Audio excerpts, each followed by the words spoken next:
Good afternoon. Welcome. I'm so pleased to see so many of you here for this terrific celebration, the 20th anniversary of Teachers College's Minority Postdoctoral Fellowship Program. We had three reasons in establishing this program, and they continue to be our primary reasons: to make our academic community all the more vibrant, to enlarge our understanding of the issues and challenges facing communities of color, and to expand the pipeline for faculty of color throughout the world of higher education. We were especially determined to create a supportive community for scholars of color in which they could advance their work and go on to fulfilling careers that would serve the public good. I think we've succeeded. I mean, all you have to do is read the profiles in the wonderful program. It's absolutely overwhelming.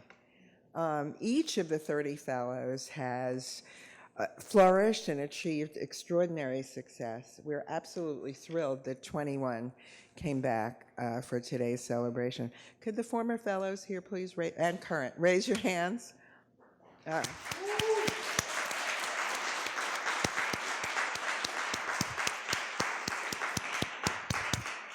Well, congratulations, guys. We're so proud of you, and we're so happy that you came back and shared this celebration with us. Speaking of flourishing and achieving extraordinary success, our keynote speaker, Khalil Muhammad, has had an extraordinary career as a teacher, scholar, and author, and you can read about him in your program, but you know he's one of the leading scholars on the link between race and crime that has shaped and limited opportunities for African Americans. For 5 years, he's been director of the Schomburg Center for Research in Black Culture, where he led an already iconic New York institution through a period of transformative growth and change. And I know from our little brief talk, he's left it in much, much better shape for the future, even though he's leaving, it is going to continue to flourish. He's recently been named Professor of History, Race, and Public Policy at the Harvard Kennedy School and appointed Suzanne Young Murray Professor at the Radcliffe Institute for Advanced Study. Following Dr. Muhammad's address, Ernest Morrell, TC's Macy Professor of Education and Director of UME, the Institute for Urban and Minority Education, will moderate a panel where people will reflect on their experiences in light of the thoughts that Dr. Muhammad presents us with. I want to especially thank Christine Room for this marvelous program. Christine's associate provost, and this program is hers from the beginning. She planned it and has seen it through to its execution. So thank you, Chris, and welcome, Dr. Muhammad. Good afternoon, everyone. Thank you, President Furman, for that lovely introduction and for being here with us today and welcoming me, as well as all these amazing people who've gone out in the world and made us all proud. So this is a real treat for me, especially to get to know people who have not had a chance to meet and to say hello to people who have contributed to the work of the Schomburg Center or receiving me here in New York City or becoming a friend and a partner in the collective work that we do, whether it's cultural preservation or scholarship or even raising a little hell every now and then around a number of important issues. I'm going to do this old school, so there's no PowerPoint. I'm also going to mostly read, which I don't always get a chance to do, but I felt the topic is important enough to capture the nuance and not miss any important points.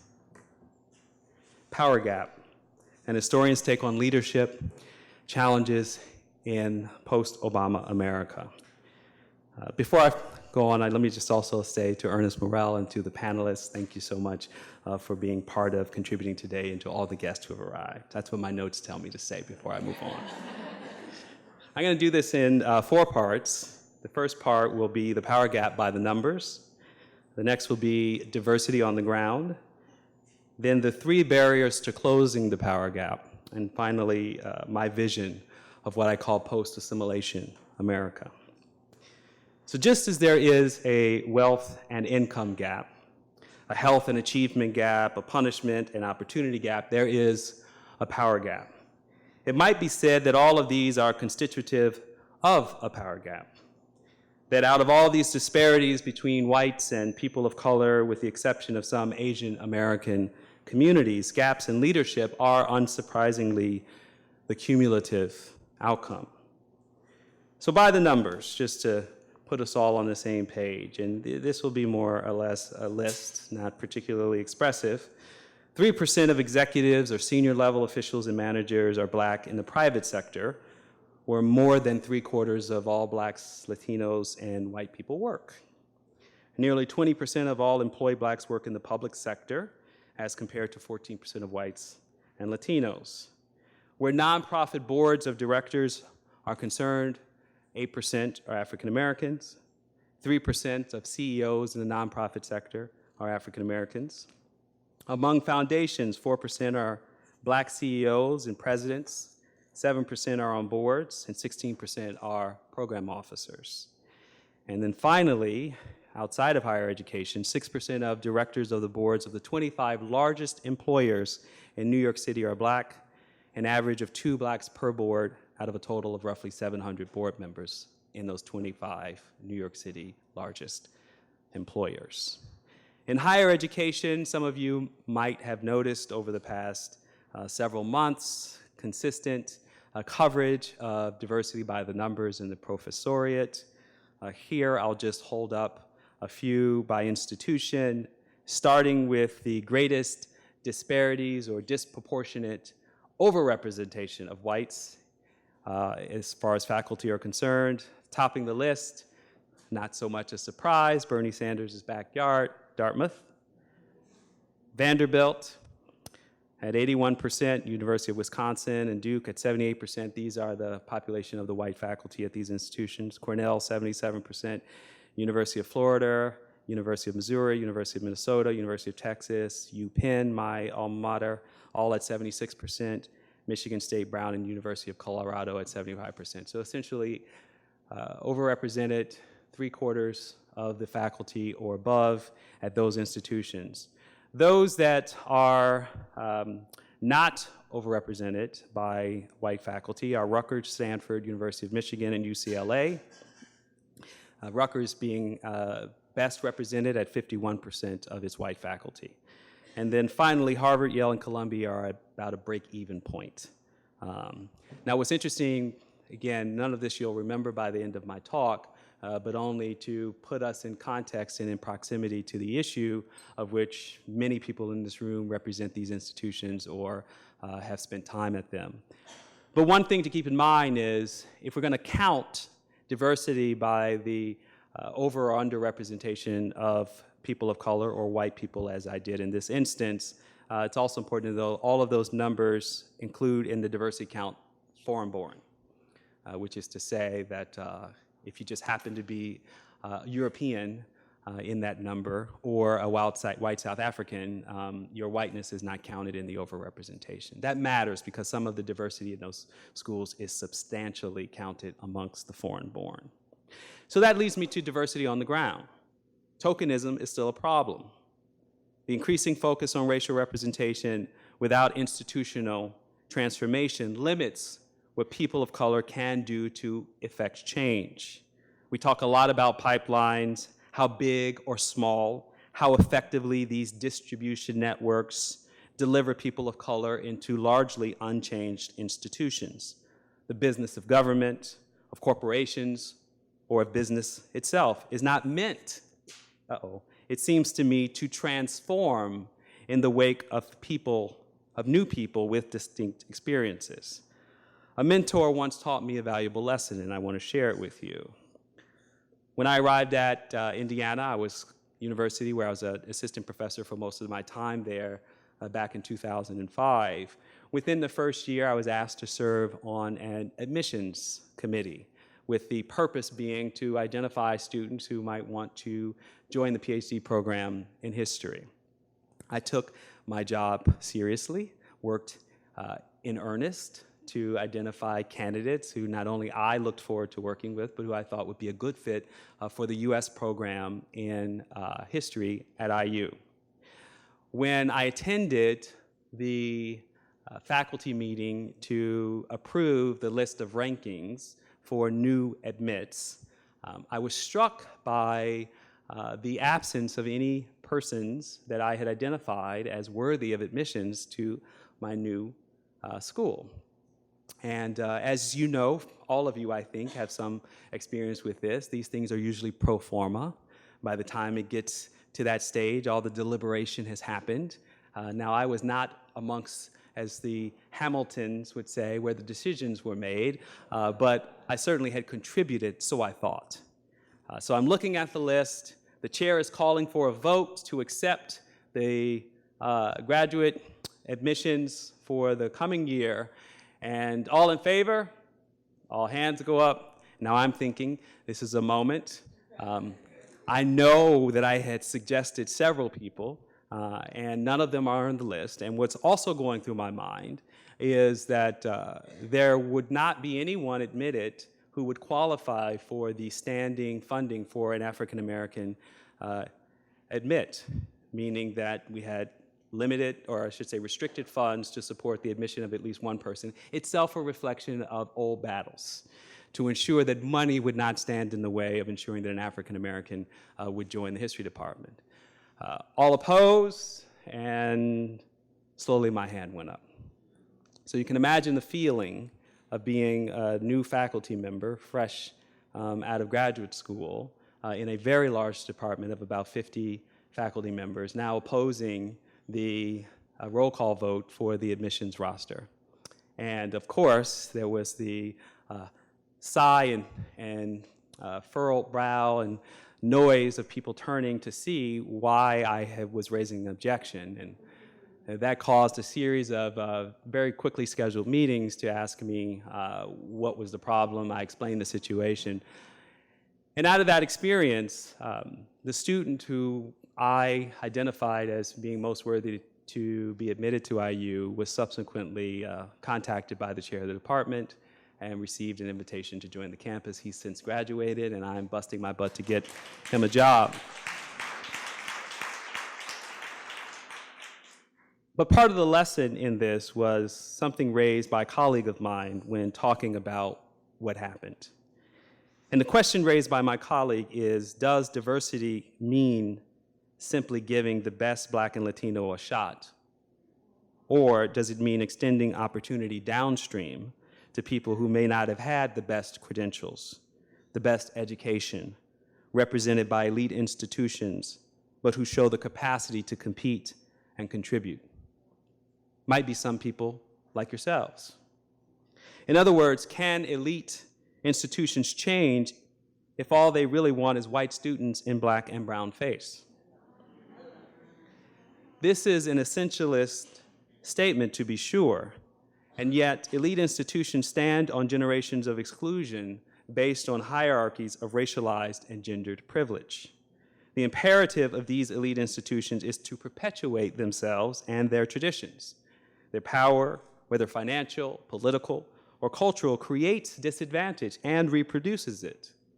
Outside of their wrought iron gates, women of color, by contrast, represent themselves, families, and communities whose indigenous resources are often the raw material of these institutions. Sources of labor or electoral power, or in higher ed, bodies to be studied as distinct from the master classes, demonstrating in ever more precise ways, from ethnography to standardized tests to the human genome, why the rulers rule. For those who come inside the gate, they are meant to imbibe the existing arrangement, by and large, present company excluded. In many cases, women of color are not meant to bring different ideas, not meant to challenge the existing hierarchy, not meant to speak to the violence of exclusion, and even when they do so alone, in isolation, as statistical anomalies. When I left IU in 2011, I wrote in my resignation letter how supportive my department had been of me. But I also noted, and I quote, that my IU experience was the exception, not the norm. When I spoke to several African American peers in departments as varied as biology and theater, over many years there was consistent concern about a climate of low expectations and limited support. Some people felt they were being set up to fail, sometimes deliberately, sometimes through benign neglect. Others had different frustrations when they offered solutions such as race centers and institutes to invigorate a robust climate of inclusiveness where Black and Latino faculty and future recruits would feel welcome and know their research interests were taken seriously. They met stiff resistance. Usually they were told, this is all in the resignation letter, by the way. Usually they were told there were insufficient resources to support these endeavors, or they were told that the university had done enough already. In the former case, there is always money for what is truly important. In the latter, the university was not in a good position to judge what was a sufficient effort. History was not on its side. That's the end of the resignation letter. Of course, I already had a really good job. Buyer beware. No diversity and inclusion plan can be led by one drum major without a symphony of many sounds and instruments and voices. No chief diversity officer can change an institution by reproducing herself or the very terms of exceptionalism of which she entered. New arrangements must be made, and that is the work of the institution, not of any individual or committee or task force of individuals. There are diversity initiatives abounding, and I'll cite just one here. Pathways to the Professoriate is a new initiative being launched by the University of Pennsylvania Center for Minority Serving Institutions, thanks to a $5.1 million grant from the Andrew W. Mellon Foundation. The initiative comes amid ongoing efforts to figure out how to increase the number of Latino professors in the classroom, noting that Latinos are 4.1% of the overall professoriate in the United States. This is not a problem, as one notes Dr. Mary Beth Gassman, that can be fixed overnight, and goes on to talk about creating strong pathways to graduate school for Latino students, and citing partnerships with Florida International University, the University of Texas at El Paso, California State University, so on and so forth. This 5-year program will create summer research programs, conferences, and mentorship, and probably in its spirit and design have the same kind of intended outcomes as the Postdoctoral Minority Fellowship Program, of which all of you are a part. The problem here is that we're still talking mostly about racial representation. And ultimately, a grant program funded by the Andrew Mellon Fellowship or Foundation is a first step, but a grant is not an endowment. And therefore, one has to worry what happens 10 years down the road when the funding for that pipeline dries up. And I can tell you, having been part of a fellowship program that certainly impacted my career as an Andrew Mellon Fellow at the Vera Institute, that fellowship no longer exists.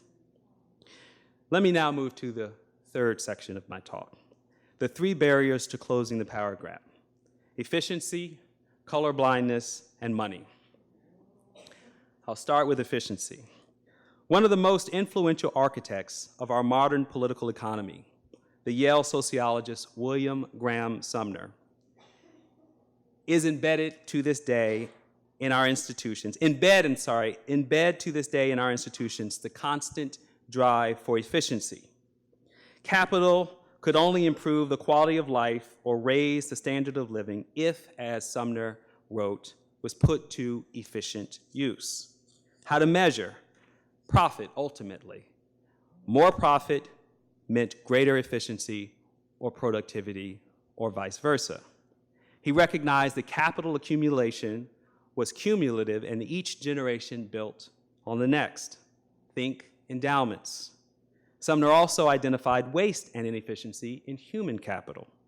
He, like many of the late 19th century architects of social Darwinism, argued that certain populations, the poor, certain immigrants, blacks, and women in particular, were by definition a drain or drag on the system. As a social Darwinist, he believed that society could not achieve the good life by diverting resources to support or incorporate these populations. It's easy for us to think we've moved past Sumner, but we haven't. Why this history lesson then? Because the basic logic of efficiency is still with us, and arguably in a big data technocratic age is more influential today than at any point in the past. Big data efficiencies drive questions about everything from online advertising to numbers-driven policing to public financing of humanities or STEM.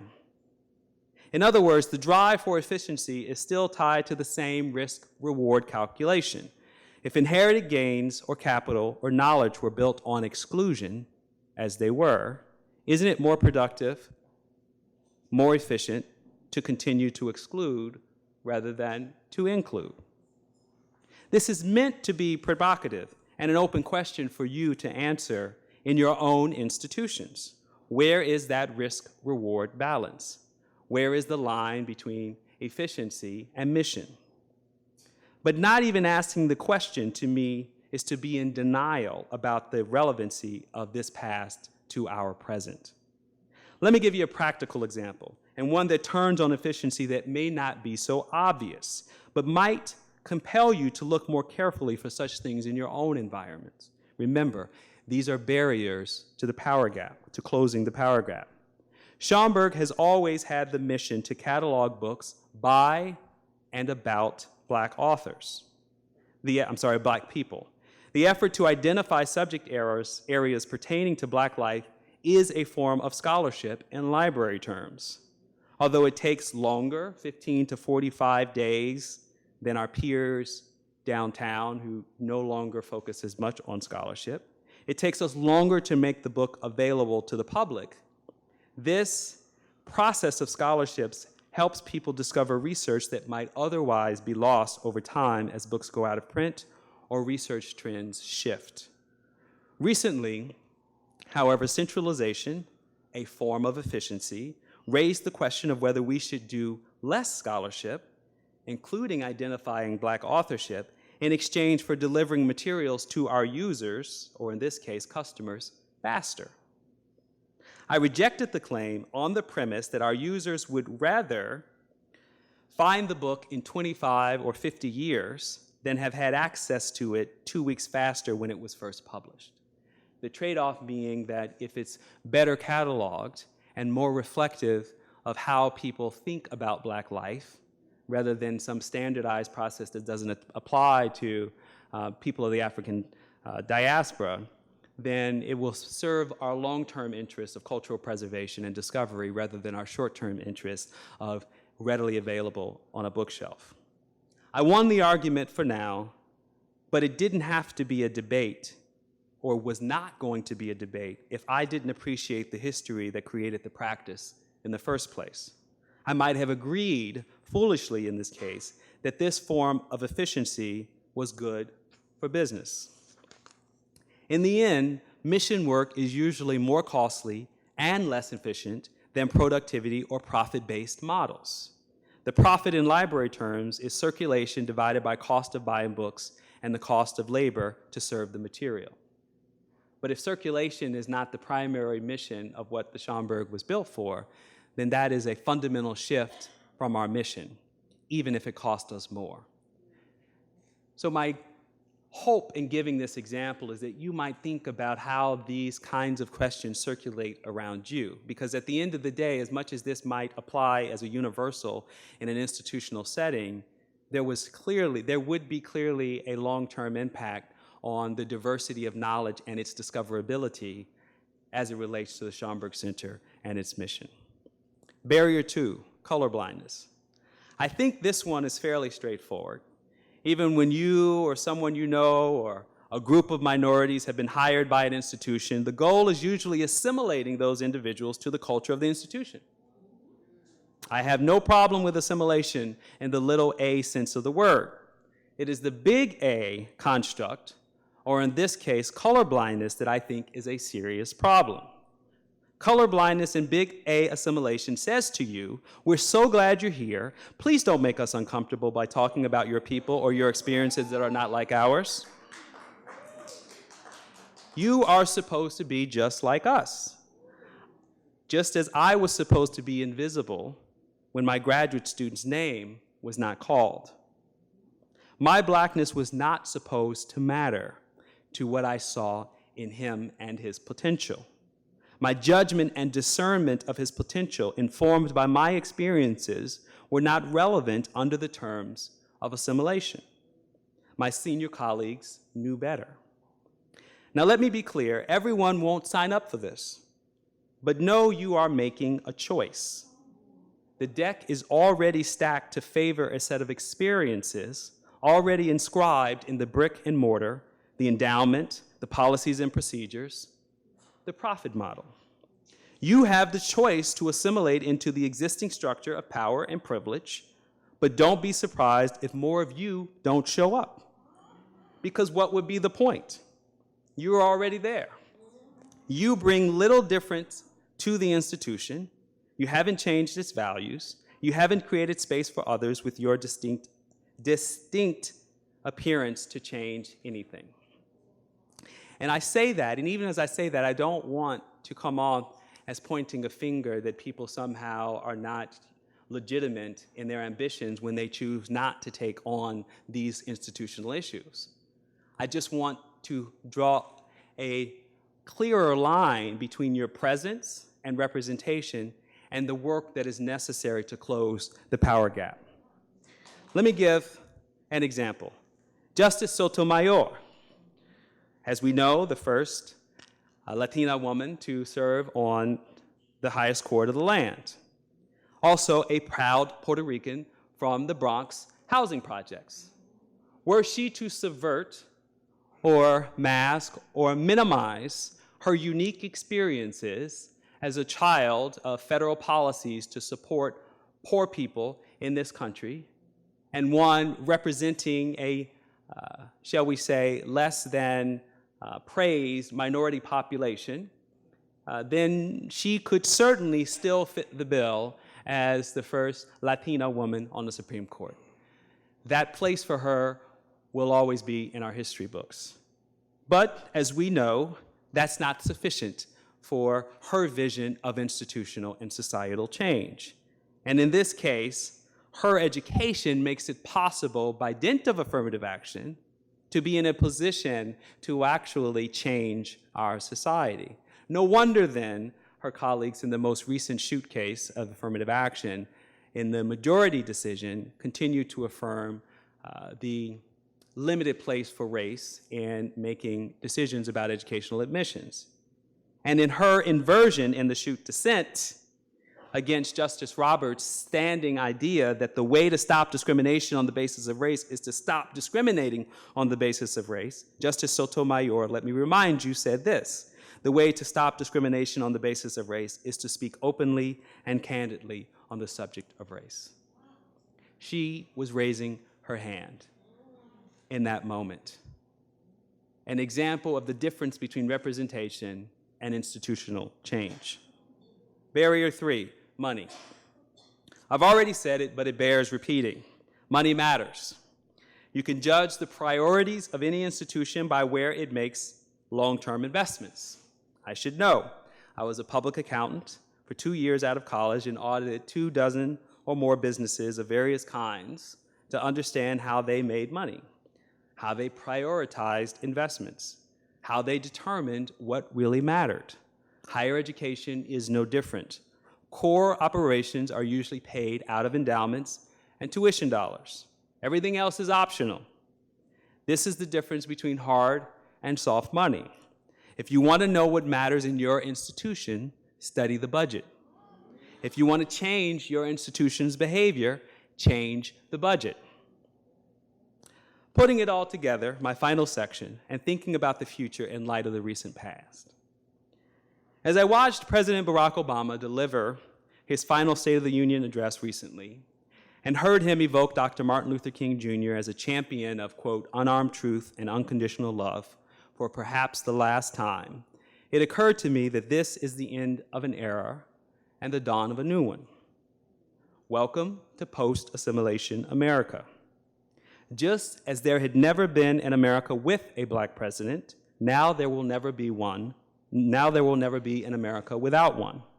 The half-century-old rules and standard operating procedures for racial advancement are now obsolete. Racial representation is no longer the antidote to racism. There are no more shortcuts. There's no racial barrier left to be broken, no glass ceiling left to breach. There's no office in the land Black firsts can ascend, from mayors to governors to attorney generals and now presidency, that will serve as a magical platform for saving Black or brown people and the soul of a nation from its racist past. America's institutions cannot be made over by simply dressing them up in more shades of brown and expecting a more just and equitable nation. In this new era, the structures of our society and the values of our institutions are the challenges we must now unflinchingly confront. Obama's election in 2008 was, by any historical measure, the capstone and high water mark of the civil rights period. So many Black and white, Latino and Asian Americans saw him as the fulfillment of Dr. King's vision. Who can forget the sight of Dr. King's former aide, Reverend Jesse Jackson, shedding tears at the sight of the newly elected first Black president in Chicago's Grant Park? The very notion that all that brutality, blood, courage, and sacrifice of the civil rights activists a half-century ago had led to this moment was captured by the iconography of the campaign. T-shirts adorned in red, white, and blue glitter, with King and Obama's profiles side by side, flooded streets from Atlanta to Chicago. Bold, worded posters of dream realized, fulfilling the dream, and dreams do come true, lined the hallways of urban schools across America. The liturgy of the age captured in verse, Rosa sat so Martin could walk, Martin walked so Obama could run, Obama ran so our children can fly. With many of our schools more segregated and our politics more racially polarized since the 1960s, most people agree that the Obama years have not lived up to the promises of 2008. But high expectations and blind faith in the symbolism of Obama's election were born out of the mythos of the post-civil rights era, where assimilation and aspiration were its keynotes. In hindsight, disappointment was inevitable. Across the political spectrum, very few people had to change their core beliefs. On the center-right, even when the vast majority of the white electorate did not vote for him, his election vindicated the American dream and embodied American exceptionalism. That is, the capacity of this nation, unlike any other, to escape its past and to extend democracy and opportunity to every individual regardless of their identity. The belief in a manifest destiny toward a more perfect union as ballast through the storms of the Tea Party revolution, congressional obstructionism, state violence, voting restrictions, Islamophobia, nativist hysteria, binge incarceration, and poverty not seen since Dr. King's ill-fated Poor People's March, failed to right the ship of our racial state. On the center left, Obama was an avatar for all the hope and racial change for which Dr. King died. Along the corridors of Martin Luther King Jr. streets and boulevards, where economic and educational divestment, infrastructure decay, and premature death are so readily apparent. You can tally the collective impact of all those hopes and possibilities. We know now we cannot escape our history. There is no straight line of progress from Seneca Falls to Selma to Stonewall. And no singularly exceptional individual can bend the moral arc of the universe. Not even Dr. King could. The remembered Dr. King we celebrate annually was indeed the symbolic beacon of the movement, but the forgotten King worked hand in glove within institutions dedicated to transforming a broken system and a sick society. He never positioned himself as a paragon of progress, nor did he allow others the comfort of complacency. His own retelling of the movement and its limits made it plain that delusion and retrenchment had already set in after 1965. In his last book, Where Do We Go From Here, Chaos or Community, Dr. King warned that the majority of white Americans consider themselves sincerely committed to justice for the Negro. They believe that American society is essentially hospitable to fair play and to steady growth toward a middle-class utopia embodying racial harmony. This is big A assimilation. This is colorblindness. But Dr. King said, unfortunately, this is a fantasy of self-deception and comfortable vanity. Individual assimilation was never the goal. King's unarmed truth after the movement's victory dust had settled and even before the greatest racialized prison boom the world has ever known commenced was to, quote, remake the whole of American society. We must be, he insisted, those creative dissenters who will call our beloved nation to a higher destiny, to a new plateau of compassion, to a more noble expression of humanness. His unconditional love was for a nation of individuals and institutions that could and must do better. What does creative dissent look like in a post-assimilation America? First, we must recognize that institutions are far more powerful than individuals, no matter how many people of color can be counted in leadership. Structural inequality and racism are immune to identity politics. Rising to the top should no longer fuel the comfortable vanity of fair play. The ascent of Attorney Generals Eric Holder and Loretta Lynch are the starting point for the possibility of criminal justice reform, not the reform in and of itself. Second, history matters. Black people in charge of or embedded in systems that have not reconciled with their institutional history can make those systems more durable and inclined to devalue Black life. From the failures of Black political leadership in Freddie Gray's Baltimore to the limits of C-suite Black representation in police departments or at the Motion Picture Academy, people of color can inherit or perpetuate structures of inequality. There is no one rusty moving part that can be lubricated to make it all better, writes Slate contributor Aisha Harris in response to the hashtag #OscarsSoWhite controversy. If it were indeed that simple, she says, then the election of Cheryl Boone Isaacs as president of the Academy might have prevented us from seeing the whitest Oscars in recent years. Harris's insight applies across the board. Charles Ramsey, the recently retired Philadelphia police commissioner and co-chair of Obama's presidential task force on 21st century policing, led a police agency where the Department of Justice issued a report last year, at his urging, I should add, which found that Black and Hispanic officers were nearly 2 to 3 times more likely than their white peers to misperceive a threat by unarmed citizens in officer-involved shootings. Diversity and inclusion policies should grow out of truth and reconciliation practices rather than strategic planning. Many of these institutions of government, of finance, of higher education were often built on the backs of the enslaved and remain haunted by them, as the creative dissenters of our various campuses have demonstrated over the past several months. Transformation, even reparations, happens one government agency, one company, one college at a time. This is what moves us past the failures of imagination to act, moves us past the denial, the ephemeral apologies, and the empty promises to improve, moves us closer to where Dr. King wanted us to go. Bringing down the Confederate flag in South Carolina is an expression of creative dissent in this new era. It is the beginning of institutional change led by 2 women of color. What Bree Newsom started, Governor Nikki Haley finished. Yes, she did the right thing. Racist state speech is not the same as private speech and should not represent any government entity in America. Similarly, each college should decide what to do with emblems of slavery or the names of individuals who promoted and perpetuated white supremacy. Whatever each university decides, the measure of institutional change will not simply be a new chief diversity officer or increased Black or brown faculty. These schools need to be more honest with their own histories in order to create new legacies. They need updated origin stories on their websites, revised promotional literature, and new docent scripts for campus tour guides to inspire students by telling the truth about their past so that those same students might remake the future and make it better than the past. Some of the millennials and creative dissenters of the Black Lives Matter movement have already embraced the possibilities of the new era. We don't need more elected officials that are just Black. We have city council. We need champions in the city, says Charlene Carruthers, National Director of the Black Youth Project 100 in Chicago.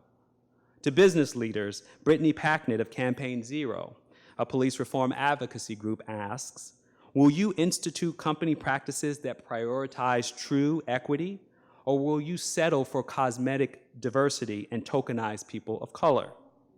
These activists see themselves continuing Dr. King's unfinished work. We stand in Martin Luther King Jr.'s legacy, writes Packnick. For them, this is not about branches, but instead about uprooting the tree of racism. No more business as usual. The political scientist Michael Dawson calls Dr. King's late-stage blueprint a glittering, sharply edged vision of a robust radical social democracy. This was a political tradition rooted in institutions of Black civil society from which King drew and expected to pay forward. Indeed, King challenged the nation to end what he called cultural homicide, the tendency to ignore the Negro's contribution to American life. Black history was, in his vision, a balm to a festering sore. Nothing was to be sacrificed at the altar of assimilation, as in the career advice given by Black Harvard MBAs told to journalist Ellis Coase in his 2009 book, The End of Anger, A New Generation's Take on Race and Rage. Be smart, ambitious, and hardworking, they insisted, but also, quote, never talk about race or gender if you can avoid it, other than to declare that race or gender does not matter. We should not be surprised by the harvest of the seeds we have collectively sown. We made our government write new laws to alter some of the cruelest injustices that affected us, King instructed, emphasizing the active and collective voice. We made an indifferent and unconcerned nation rise from lethargy and subpoenaed its conscience. This was the blueprint of how creative dissenters actually expanded the meaning and practice of a multiracial, multi-ethnic democracy. It is impossible to imagine marriage equality or greater gender equity or even the possibility of racial justice and economic fairness today without it. In post-assimilation America, people of color must not only embrace leadership responsibilities as the demographics of the nation inexorably change, they must reject instrumental goals and transactional politics in favor of redefining our collective values. They must be creative dissenters by actively rejecting their own individual access and achievement as the core measure of progress. A healthier, more just nation will move beyond the vacuous language of opportunity by measuring not what any individual can accomplish on any given day in any zip code of America. Instead of more dreams of opportunity, there will be more investment in the structures that produce opportunity. Aspiration must give way to accountability in our social contract. These leaders, you, me, must revisit the history of the core institutions of our civil society. We must revisit our traditions to reconsider what of the past should be in an archive versus a strategic plan. We must dispel the notion that there is an expiration date on our racial past or some magical moment in the future when we can just stop talking about race. Race is America's greatest and most unique story. Without our full reckoning with this past, the nation is incomprehensible and will continue to suffer from a kind of everyday social insanity and occasional racial conflagration. To close the power gap, all of us here today must instead use history as a tool to measure institutional and systemic change. The future is no longer about firsts. It is instead about the content of the character of the institutions our new leaders will help us to carry forward. Thank you.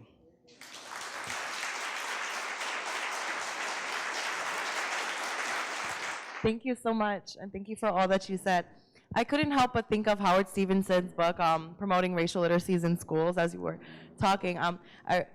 He basically asked the same thing. Without a strategy, numbers and recruitment mean nothing. Without a strategy to really change the climate of these institutions. TC is not unique to institutions and white supremacy or anything of that. It's every graduate school. So I guess my question is, what kind of strategy is necessary, especially since we have postdoctoral fellows who work at TC, who have experienced probably the same things we're experiencing as students right now. And this is something maybe the panelists can talk about too, what would they have liked to have seen in their thing, and what do you think we should be demanding as students to change? Because we don't have any diversity center, we don't have multicultural, we don't have anything, we don't have a space, we don't have anything that looks like us. And I'm not throwing shade at TC, this is every institution. But you know, this is real. Our lives depend on it. I feel like we don't have the conditions to allow us to really realize our fullest scholarly potential. Whether it's race or class, it's a accumulation of things. I feel like we're always just hanging in there, and we never get to really have the same conditions as our peers to realize ourselves. Well, I think first of all, it's a terrific question. I think it's a question that I hope other people weigh in on because I think that's partly the point of the next hour and a half. I will say that my approach to this is somewhat limited from being a student and then a senior administrator. And it's that little stuff in the middle that I think is what you're talking about. Howard Stevenson, just by way of familiarity and anecdote, was my professor at UPenn as an undergraduate, and basically inspired me to be a troublemaker. So I think one of the first things that happens is that as teachers and educators, you have a huge responsibility to empower your students with information and to not to shy away from the things that students are oftentimes most concerned about. And I remember in the class that I took from Stevenson, the very first time I was a senior, the very first time any professor had ever said this, on day one, he said, we're going to talk about, first of all, it was a class on black psychology. I think that was it. So, self-selected group, although there were white students as well in the class. And he said, we're going to learn from tension. So the moment you start to feel uncomfortable is the moment that you're going to learn the most. And we're going to embrace that. It took me 4 years of college to get to that moment, and it fundamentally changed me. So I think part of it is that faculty have an obligation to create safe spaces for students to talk about what their experiences are in the classroom so that then they can correct them, so that they can socialize amongst their peers, that as long as you tell people to leave their sets of concerns that may not represent the traditions or the customs in the classroom, you've already alienated your most vulnerable students, the students who are already most distinctive in their racial identities in the population. So that's one example, and I will hope my colleagues will share others. I think, again, one of the things I'm pushing for in this conversation about leadership going forward is, part of this is we have to spend some more time having a values conversation and debate. And the rush to implementation often passes, that's what I mean by the shortcut. It often passes as the thing in and of itself rather than some means to an end. So you may not yet know, once you convene that group, where you're headed, but I think if you don't start with the first question is, why are we here and what do we expect from each other, and what is this institution doing? It's like swimming against the tide. You know, if the institution, just like ocean currents, are going in one direction, you're swimming against them, and you have to know that, and you're going to need help. And if you can't find the help or find the energy to do that, you're going to get lost in the tide. We have another question over here.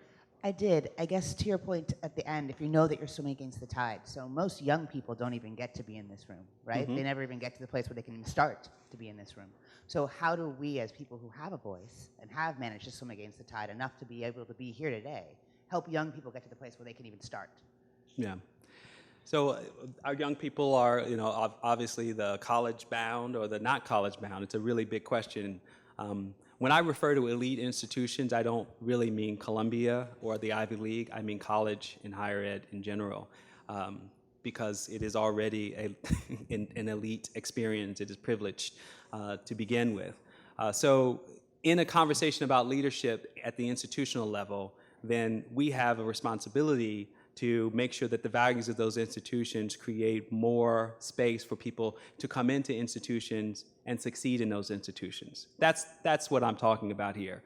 Solving the problem of why more young people aren't getting to college is an institutional question at every level. It has to do with our schools, and you all are educators. It has to do with our government and the policies and priorities of whether or not we really want to push a population where people will be college educated versus vocationally trained. So, in these 7 or 8 minutes, we're not going to solve that either. Thank you for your question. Okay. The last one over here, please. Hi, thank you. That was wonderful. I'm Amelia. I'm a doctoral student here, and I have 2 quick questions. So the first was, I really liked the way you used the story of you being in that room and raising your hand.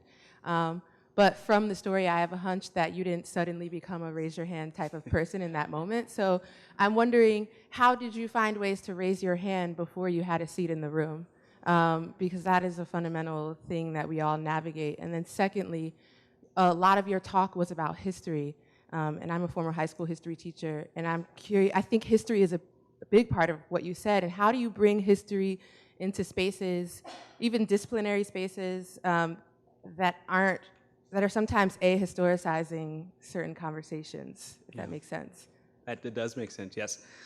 So the first question is, yes, I have had a big mouth for a long time. Didn't just show up at IU. So you have to figure out how you raise your hand in ways that work for you. And you can be coached for that sort of thing if it's not something you are customarily comfortable with. I will say that my experience, as I already mentioned, with Professor Stevenson at Penn certainly helped to teach me the importance of not running from tension in a space where clearly it was easier for everyone if we just not talk about it. So I certainly had help and encouragement along the way, and I think wherever you are now, in your career, you have the chance to do that for other students in the way that it was done for me. To the question of historical ahistoricism or historical illiteracy, and I will just make a provocative claim in the space and time that we have here, that history is an inconvenient truth where power is expressed, which is to say that there is nothing about, particularly in this country, America's past, that wouldn't fundamentally call into question how we customarily do things.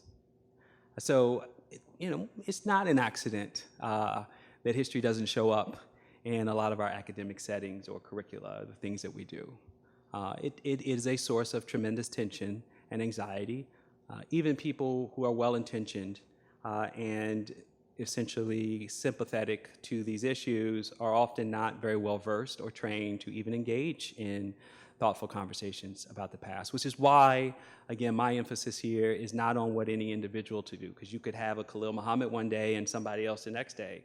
But if the institution itself is not committed to historical literacy and how it thinks about what it does and how it reconciles with its own past, then you're ultimately depending on personality and leadership, and they come and go.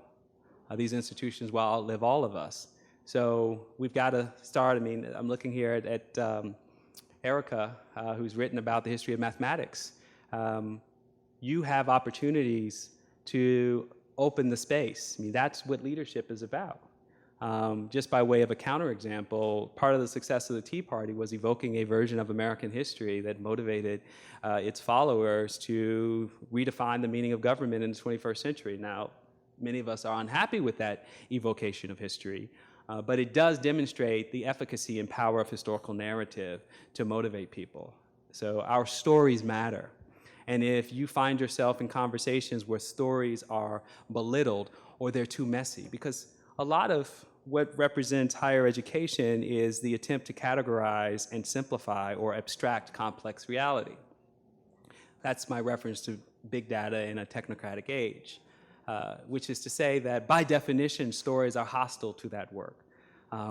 Stories are messy, they're individual, they're opinions, but it's precisely the accumulated capital of certain kinds of stories, for example, that live on in the docent scripts and the symbols and abstractions. It's not that the stories haven't gone away. We just stopped challenging the ones that represent a certain version of the past.